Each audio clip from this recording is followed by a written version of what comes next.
Superheroes doesn't have big muscles. Superheroes have big hearts.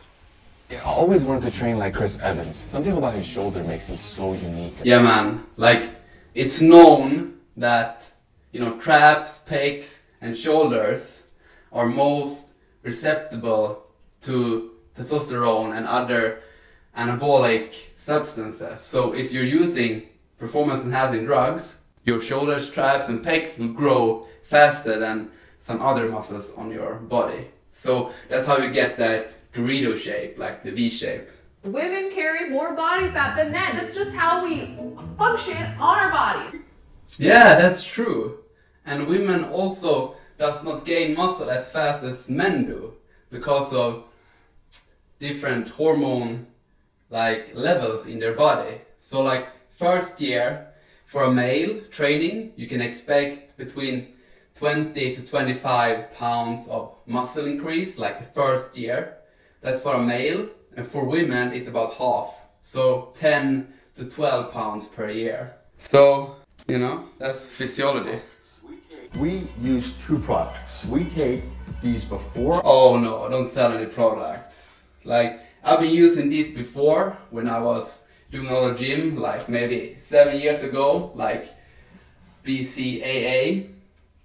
And it's basically just like a isolated protein. And you can get plant sources of these. It doesn't have to be animal source, because the animals get their protein from the plants. So we can also get this BCAA from plants, and it's as effective as the animal product.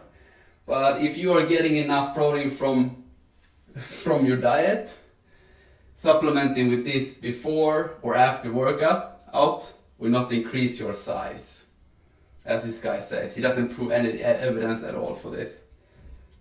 And the studies I've seen on this are from people that are selling these products, so their study are heavily biased and it's not peer reviewed. That's what I found out, so it's not strong evidence. Melatonin helps you go to sleep. The deeper we sleep, the more growth hormone naturally. Melatonin. Yeah, melatonin is a hormone that is naturally produced in the human body when it's dark. So the body is stimulated by light. It doesn't produce melatonin as much because when it's dark, it produces it and it makes you sleepy and it makes you keep a long night's sleep. But it's a hormone, so if you start to take exogenous hormones without knowing what you're doing, you can cause a lot of problems in your body.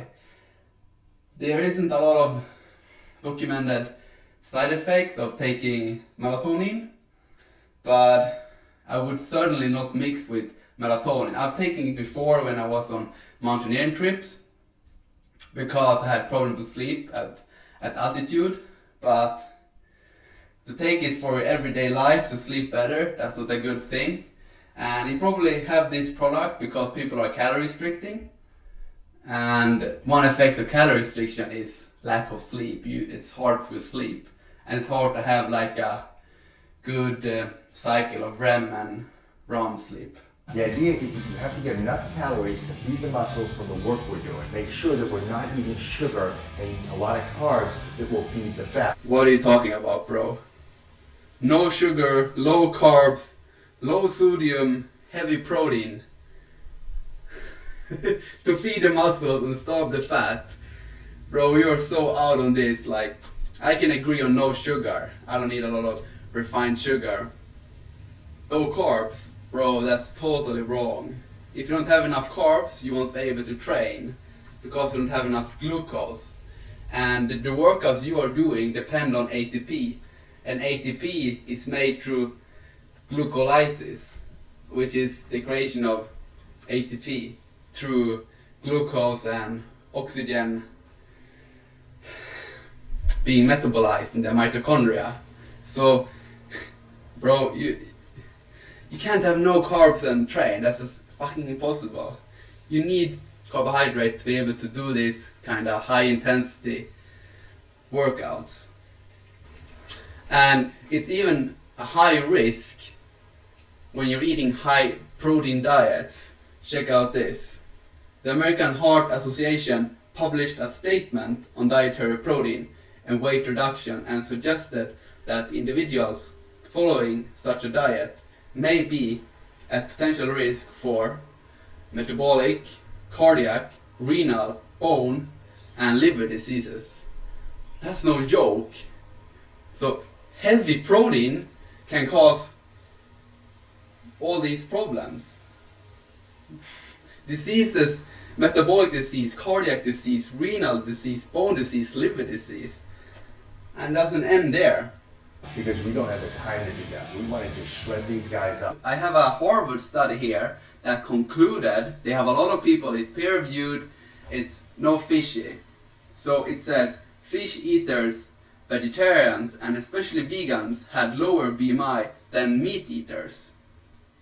Vegans had the lowest BMI if you compare them to fish eaters, vegetarians, and meat eaters. And they also have why this is. They say high protein and low fiber intakes were the factors most strongly associated with increasing BMI. So Harvard study here saying that if you eat a high protein, low fiber diet, you should expect an increase in your BMI. Because what he puts them on is a high protein diet, and all high protein diets that are non-vegan are gonna be low in fiber. Because no meat, no animal products contain fiber. Fiber is only present in plant foods. And a lot of carbs that will feed the fat, feed the fat, feed the fat, fat. What are you talking about? A lot of carbs to feed the fat. Did you know that generation of fat from carbohydrate is a very inefficient mechanism? You know, for example here, we have from Dr. McDougall. For example, trim and obese women were overfed 50% more total calories than they usually ate in a day, along with an extra 3.5 ounces of refined sugar extra. From this overfeeding, the women produce less than 4 grams of fat daily, which means a person would have to be overfed by this amount of extra calories and sugar every day for nearly 4 months in order to gain 1 extra pound of body fat. So the conversion from carbohydrates to fat is so insignificant that you cannot just say if you strip a diet from carbohydrates, you starve the fats, because that's just bullshit. The fat you eat is easily digested into lipids that are stored in the adipose tissue of humans. Carbohydrates are not easily stored because they do not come from a storage organ from another plant or another animal. It's another molecule, so the body has to transform it to fat. But if you eat fat, the body can digest it, break it down easily, and it's stored easily in your adipose tissue, which is your fat tissue. So this is just bullshit. I'm sorry to use such word, but I don't agree. Science doesn't agree. What I think he's talking about here, that he puts them on calorie restrictive diets. He doesn't say how much they eat. So clearly he puts them on a restrictive diet. Probably 1500 calories for the girl and 2000 calories for the man. My friends wanted to go out for pizza or wanted to go out for pasta, and those are all things I can't have, and I hate being the...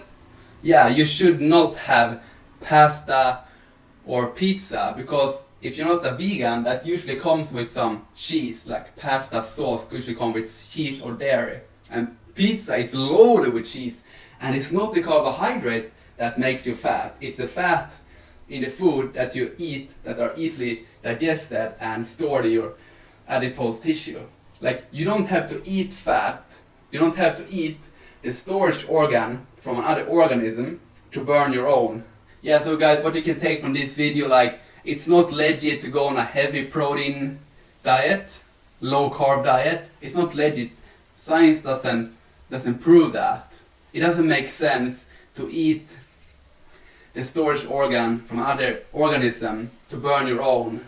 And you don't need the extra protein, because if you have excess protein, the protein will just be converted to glucose through glucose neogenesis, which is creation of glucose through protein. So if you eat a lot of protein, you will just create glucose anyway. But the conversion is so shitty, and it creates a lot of waste products. So it's just better to eat the glucose from your diet, so you will have the energy, like from your ATP. Like you need that ATP, which is then converted to pyruvate, which is a muscle energy, and you need that. But so like all these high protein diets, it's just fads. It's just fads. They come and go, and doesn't make sense. It's just based on calorie restriction, and like the measurements they take in this video is not legit at all, in my opinion. So yeah, so what you can take away here is that you can meet all your protein needs with vegan sources. Like you can get all the leucine you need from eating. If you're really concerned, you can eat a lot of soy protein, and soy protein doesn't gonna have any negative effect on your body. You can also eat hemp seeds. You can also eat lettuce. Lettuce has leucine, and you should eat like fruits, sweet potatoes, so you get that fructose and glucose that you need to create all that muscle energy in form of ATP that is converted to pyruvate, which is a close form of muscle energy. But when you eat all this protein, you are just forcing your body to create glucose through glucose neogenesis, which is creation of glucose. Like your body needs glucose. Like when you train, your muscles are broken down, and your body can reuse those amino acids to build up the muscle again. So you only need a small amount of new amino acids every day, and the extra you eat will just be consumed for energy. So stay strong, guys. It's possible to build muscle and to be strong and healthy with a vegan diet. You don't need all that muscle protein from animals. It's dead animals. It's not just made up magically. It's an animal's life that's been taken, and you don't have to support that. So rather eat plants, fruits, potatoes, whatever. Stay strong, guys. See you next video. I see more heroes on the streets than I do in the movies.